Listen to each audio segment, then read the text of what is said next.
Clasificación B, bajo supervisión de un adulto.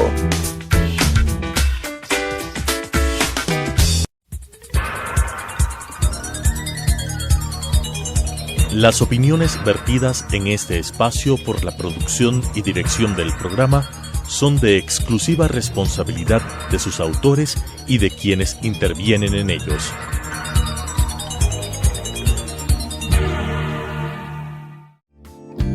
La aceptación de nuestra realidad nos dará la oportunidad de saber que estamos dispuestos a seguir adelante con lo que nos toca. Te invito a acompañarnos. Hoy es un buen día para empezar de nuevo. Telesucesos Canal 29 presenta Frente a la Vida con Juan Diego Umpierres.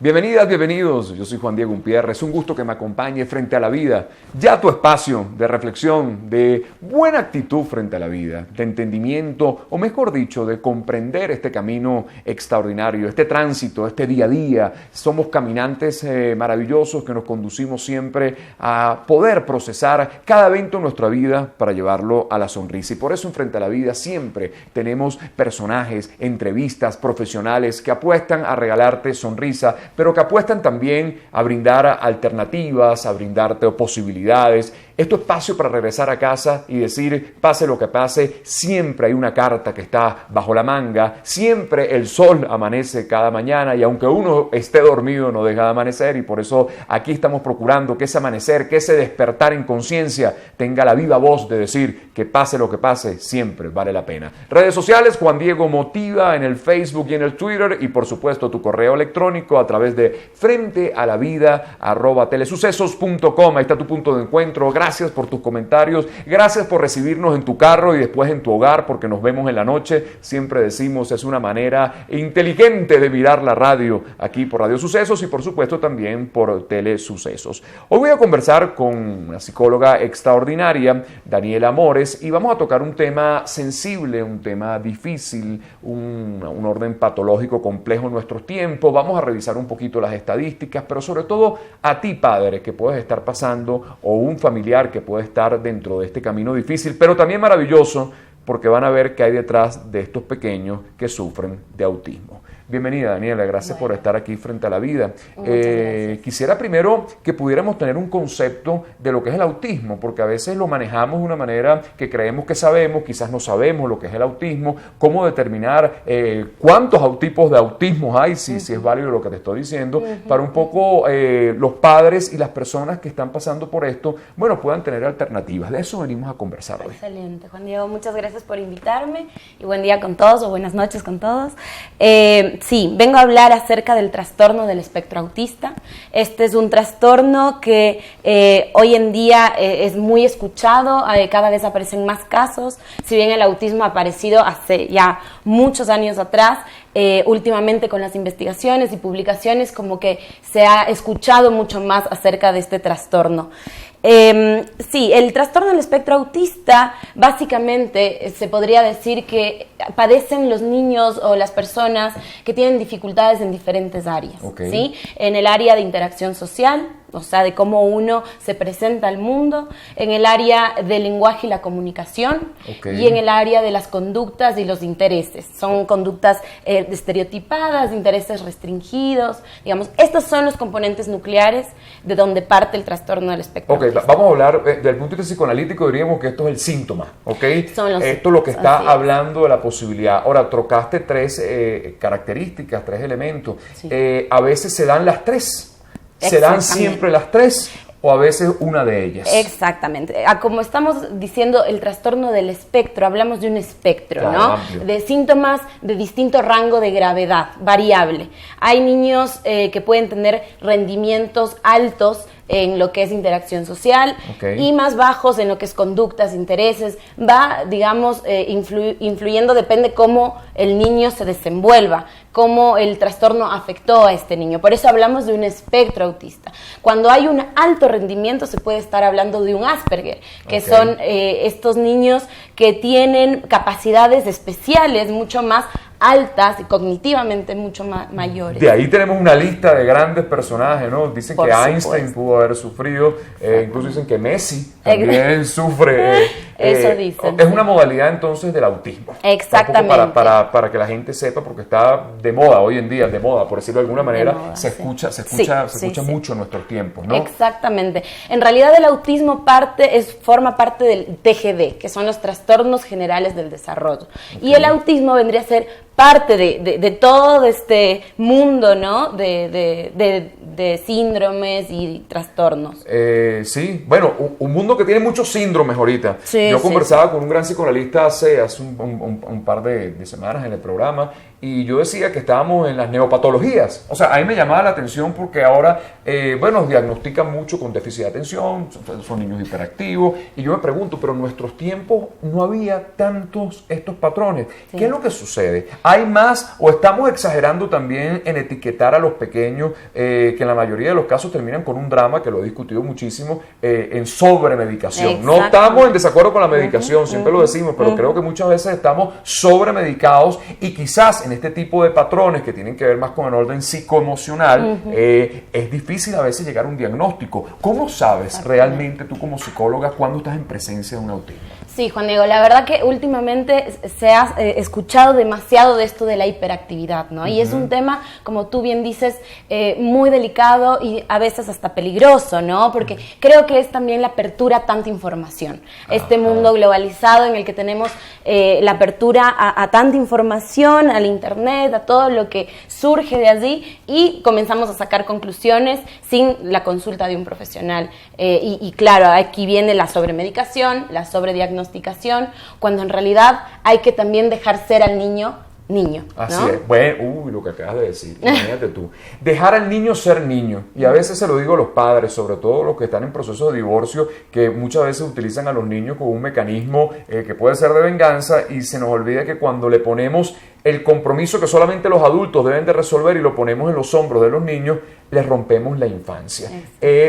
Ahora, ¿qué hace un padre? ¿Cómo se da cuenta?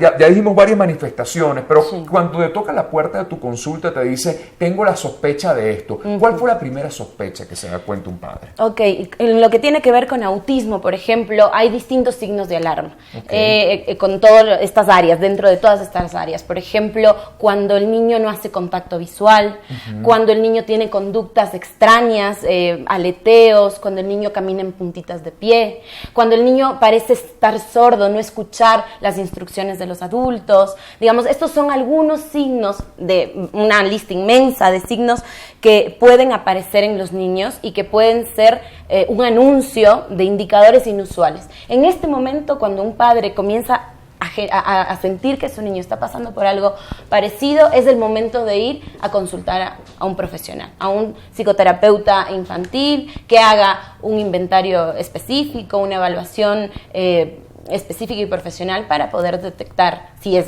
el trastorno el que está. Ok, vamos a seguir revisando esto porque a veces se puede dar un diagnóstico equivocado en esto. Indudablemente cuando esto aparece dentro de la familia, la alarma se enciende. Muchas familias logran transformaciones maravillosas, eso lo vamos a hablar al final del programa, porque cuando tiene un hijo, por decirlo, especial, a mí no me gusta ni siquiera esa palabra porque creo que todos son niños al final, vienen a transformar su vida para bien, porque entre otras cosas estos pequeños requieren mayor atención y tiempo, que curiosamente es lo que hemos dejado de hacer con nuestros hijos, vamos a decir normales, si esa palabra existe, que tampoco me gusta, pero hemos desatendido a nuestros hijos, y cuando aparece un pequeño con autismo, requiere estar presente, requiere amarlo más, requiere tener una atención constante, mirarlo a los ojos. Y me encantó eso que tú dijiste, porque si la mirada es lo primero que se extravía y puede ser un síntoma, yo le pregunto a los padres hoy frente a la vida, ¿cuándo fue la última vez que miraste los ojos de tus hijos? Porque este gran termómetro de lo que puede ser el verdadero sentir. Hoy conversamos frente a la vida con la psicóloga Daniela Mores acerca del autismo. Regresamos frente a la vida, todo un tema, el autismo. Pareciera que en nuestros tiempos las estadísticas van en un agudo aumento, podríamos decir. O quizás te preguntaría, Daniela, ¿será que antes no teníamos el punto exacto de cómo establecer un diagnóstico? ¿Será que ahora en estos avances también de la ciencia podemos tener un diagnóstico? ¿O literalmente tenemos más casos de autismo en nuestras estadísticas actuales? Sí, Juan Diego, la verdad es que, como te decía antes, el autismo existe desde 1910 más o menos. Después, en 1940, se investigó mucho más a pleno. Asperger y Kenner, que fueron los pioneros dentro de lo que es autismo. Sin embargo, hoy en día, con todo el bagaje de la información, del internet, hay muchas nuevas investigaciones, muchas nuevas publicaciones acerca del trastorno en sí mismo. Se tiene más información acerca del diagnóstico, del tratamiento, ¿sí? Sabemos que el autismo es un trastorno, eterno, no tiene cura. Okay. Entonces, cada vez hay muchos más investigadores científicos abordando el tema para poder realmente llegar a manejar una mejor calidad de vida para estas personas. Ok.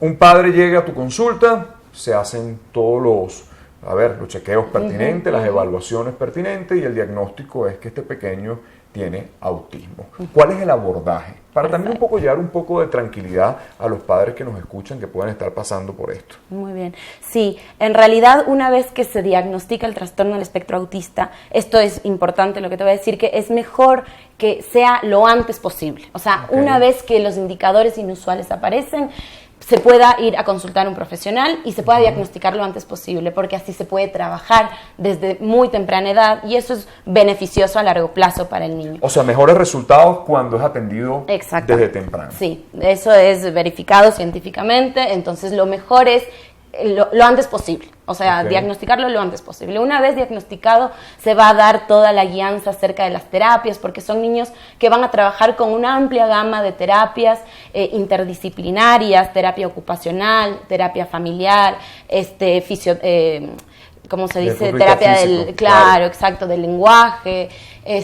Maestras integradoras van a también empezar a trabajar con el niño. Entonces, se va a tratar de ir abordando las diferentes ramificaciones del trastorno con sus profesionales respectivos. Ok, pero perfecto, se diagnostica, se empieza todo este abordaje, entra dentro de protocolos terapéuticos, sin duda, y se incorpora a la sociedad. Te pregunto, ¿cómo se incorpora un pequeño con autismo, incluso dentro del ámbito regular de la educación? ¿Qué sucede en esos casos?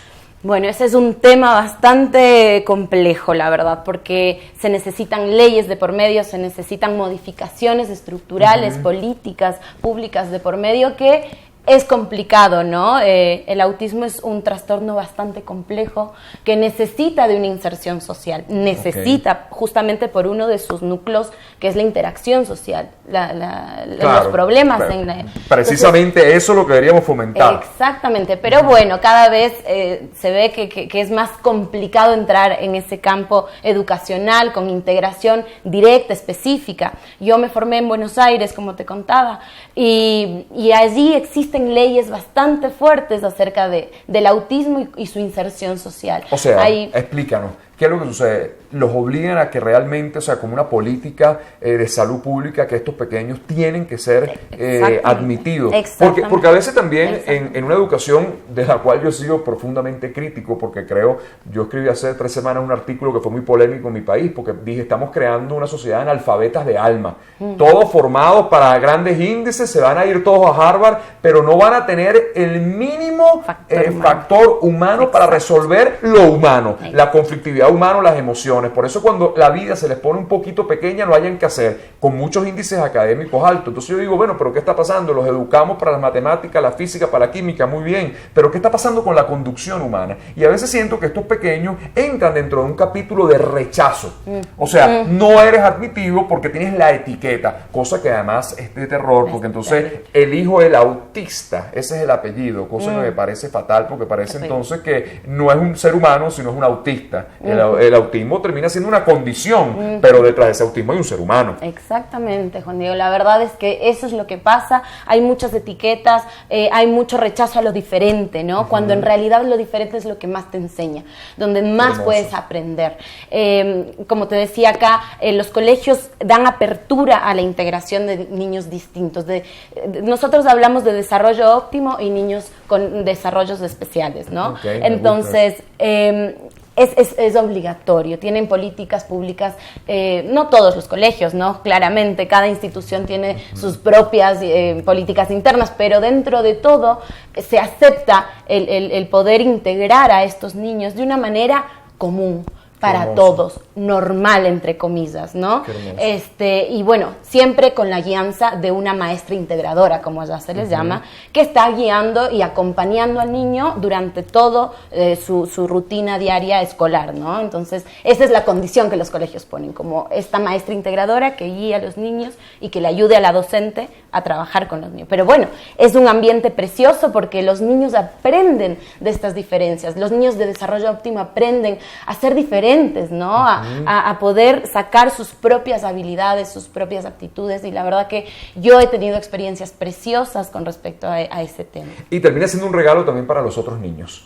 Porque entonces nos ponen la palabra que tú dijiste, tengo que aprender a negociar con las diferencias, porque las diferencias solamente vienen a la vida para hacernos crecer. En Venezuela tuvimos una oportunidad donde los preescolares tenían que admitir a los pequeñitos síndrome de Down.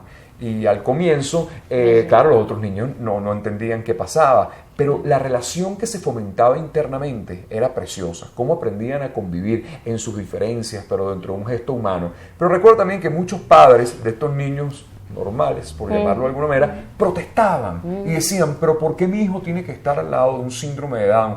Y yo decía, qué poca reflexión, cómo hemos perdido la calidad humana a veces, y esa es la que hay que rescatar. Por eso insertar a estos niños dentro del camino de lo social, de lo humano, siempre va a ser una gran noticia. Hoy conversando con la psicóloga Daniela Mores, bueno, todo un tema sobre el autismo, pero para llevarte también alternativas y esperanza, y una reflexión sobre el campo social y humano, de que todos tenemos que tarde o temprano ser admitidos. No te muevas, aquí, frente a la vida.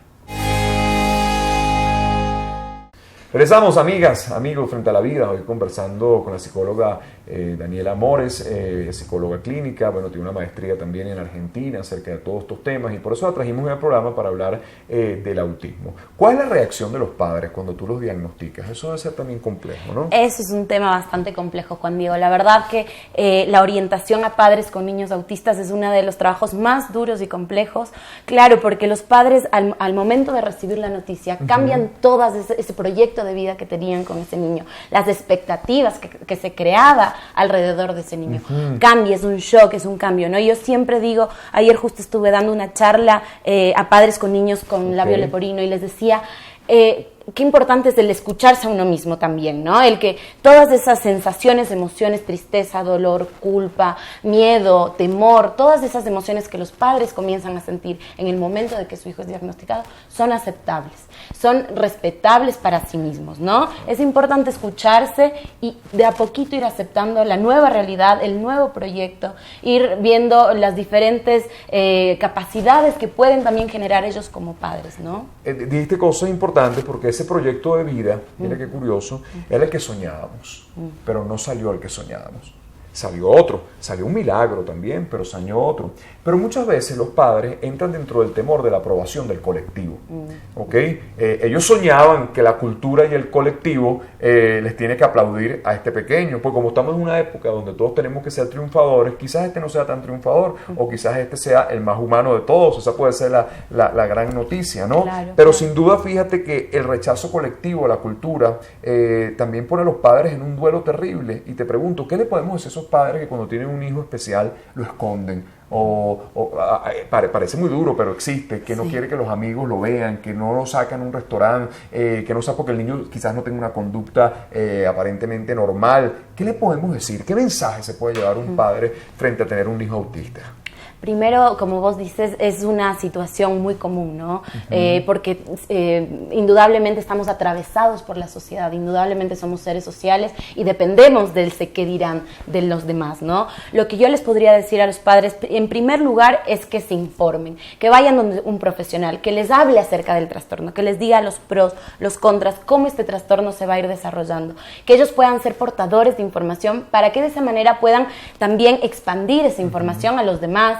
El momento en que el niño esté envuelto en una situación embarazosa o fea, social, los padres puedan mantener una fortaleza con toda la información, ¿no? Y la psicoeducación que deben tener con respecto a este trastorno y puedan transmitirle esa seguridad a los niños, porque los niños autistas son los niños más receptivos que pueden haber, los niños más dulces, más amorosos y más receptivos que puede haber. Entonces, y dentro de este protocolo, ¿mejoran? Es la pregunta que te hago. Sí, en realidad es un trastorno sin cura. Sin embargo, se puede generar una mejor calidad de vida, un desarrollo, una evolución óptima, que el niño, esto que vos dices que es tan importante, el factor humano, desarrolle un factor humano, que te pueda mirar a los ojos, que pueda hacer contacto visual, que se pueda comunicar con los demás, que pueda expresar a través de su cuerpo, porque hay muchas veces que los niños autistas carecen de lenguaje, ¿no? Este es uno de las características, ¿no? Claro. Uno de los síntomas. Pero el lenguaje no verbal también es muy importante, entonces que puedan expresarse a través de lo gestual. Es un lenguaje, el lenguaje corporal sigue siendo un lenguaje, por supuesto, ¿no? Sí, exactamente. Y al final te pregunto, indudablemente no es un patrón que se va a curar en la vida, pero muchos de estos pequeños desarrollan un grado de inteligencia muy alto, ¿no? Exacto. O sea, algunos incluso dicen que rozan la genialidad. ¿Te ha tocado algún caso donde ves que ese índice de inteligencia es altísimo? Sí, totalmente. Justamente mi último pacientito con trastorno espectro autista, para mí, bueno, todavía no hay cómo especificar el diagnóstico porque tiene 5 años, ¿no? Eso se va floreciendo y se va ramificando conforme va pasando el tiempo.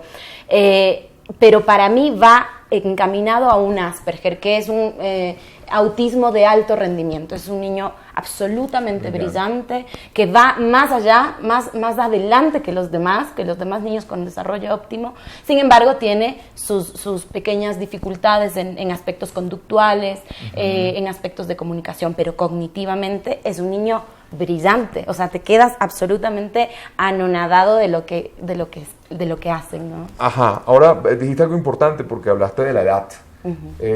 ¿A qué edad empiezan estos primeros síntomas? ¿Cuándo se diagnostica? O sea, ¿cuánto tiempo puedo tardar en realmente llevar el diagnóstico exacto de saber que estoy frente a un niño autista? Hay gente que lo desarrolla más temprano, más tarde. Hay una estadística, hay más o menos un parámetro para que los oyentes puedan saber ¿cuándo es que se prende esa alarma? Sí, conforme al desarrollo evolutivo normal podemos irnos dando cuenta de estos indicadores inusuales. Generalmente al año y medio, 18 meses de edad, o sea, pequeñitos, ya uno puede ir viendo que aparecen estos pequeños signos de alarma, ¿no? Con lo que te decía, el contacto visual, los movimientos extraños, como que si estuviese sordo, no escuchara, no interactúa, ¿no? Entonces, desde los 18 meses, año y medio, ya se puede comenzar a ver y a verificar y a investigar si es que el niño realmente tiene trastorno de espectro autista. Sí. ¿Y cómo has visto los índices últimamente, estos últimos años aquí en el Ecuador? O sea, las estadísticas dijimos que han ido en aumento, pero significativo. O sea, y si revisaras un poquito la causa de todo esto, pudiéramos llegar... Te digo esto de por qué revisar las estadísticas en aumento también nos puede derivar en por qué la causa de esto. Esto tendría que ver por un proceso genético, hereditario. ¿Qué se sabe de esto? Ya. Muy bien, Juan Diego. En realidad todavía no hay un origen específico del trastorno espectro autista. Eso es lo que nos echa para atrás, digamos, en lo que es investigaciones y publicaciones. Todavía no hay un origen de cómo se crea este trastorno, porque no es una enfermedad y eso hay que recalcarlo.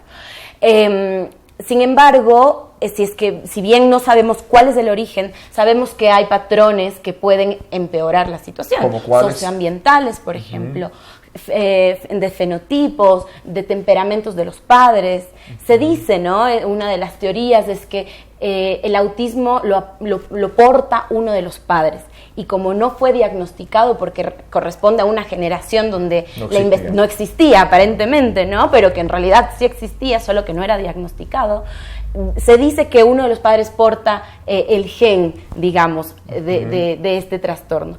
Y es increíble porque en realidad cuando uno empieza a dialogar con los padres de estos pequeños, se ve que hay ciertas características de interacción social, conductuales, ¿no? Entonces dices, claro, entonces puede ir por lo genético también. Pero lo socioambiental, como vos sabes, es absolutamente determinante. Todo. Totalmente. Así es. Estamos cerrando el programa, pero quiero que en 30 segundos le des un mensaje de orientación a los padres y a la sociedad también, sobre todo para que entiendan de que este trastorno es manejable y que estos pequeños tienen una condición, pero siguen siendo humanos. Tal cual. Bueno, yo lo que les puedo decir, padres, es que sientan a su hijo como su propio hijo, ¿no? Que puedan ser felices junto a él, que le puedan enseñar y aprender allá. Ahora se lo a dicen la vez. allá para que te vean con la sonrisota. Bueno, y lo más importante que les puedo decir es que también se escuchen a sí mismos, tengan un canal con el mundo externo, porque generalmente un padre cuando tiene un niño con autismo se mete en el mundo del niño con autismo, y esto quiere decir en un bagaje increíble de terapias y demás. Entonces pierden esa unión familiar, esa unión conyugal, esa unión con sus otros hijos, si es que en el caso de que tengan otros hijos. Entonces lo que yo les puedo transmitir es que también se escuchen a sí mismos, sus propias necesidades, crean canales con el mundo exterior, puedan salir de vacaciones, puedan también deslindarse de las responsabilidades, ¿no? Eso es importantísimo, y menos mal que lo mencionaste, porque muchos de estos padres empiezan a conducir toda su vida alrededor del autismo o alrededor de algún patrón que tengan en la familia, y se olvidan también de ellos. Y mucha gente lo hace, y esto es algo que lo he dicho que quizás cause ruido, porque como este pequeño aparentemente no está admitido en la sociedad, quieren formar un héroe. Quieren formar un héroe para poder tener el aplauso colectivo. No vale, tienes un ser humano maravilloso. Quizás este pequeño no te dé todos los triunfos que tú soñaste, pero te va a poner en la conducción de mirarlo a los ojos, de darle amor, de darle calidez y sobre todo darle tiempo y atención, que es lo que se nos está olvidando muchas veces a los padres. Quizás un niño con autista sea tu mejor maestro para hacer eso, el mejor padre, la mejor madre del mundo. Gracias, Daniela, por estar aquí. Gracias, vamos a traerte otro programa para hablar de muchísimos temas que tienes especialidades en esto de los pequeños. Muchas gracias por invitarme y a los órdenes. Así es. Si te llevaste algo en tu corazón, seguimos sumando conciencia, creciendo y transformándonos como seres humanos. Hasta un próximo Frente a la Vida. Las opiniones vertidas en este espacio por la producción y dirección del programa son de exclusiva responsabilidad de sus autores y de quienes intervienen en ellos.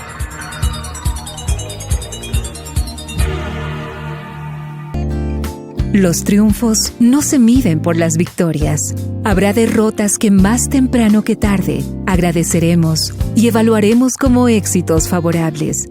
El tren pasa siempre, mientras estemos despiertos, frente a la vida. Nuestra cita mañana 18:30 en Radio Sucesos, 21 horas por Telesucesos.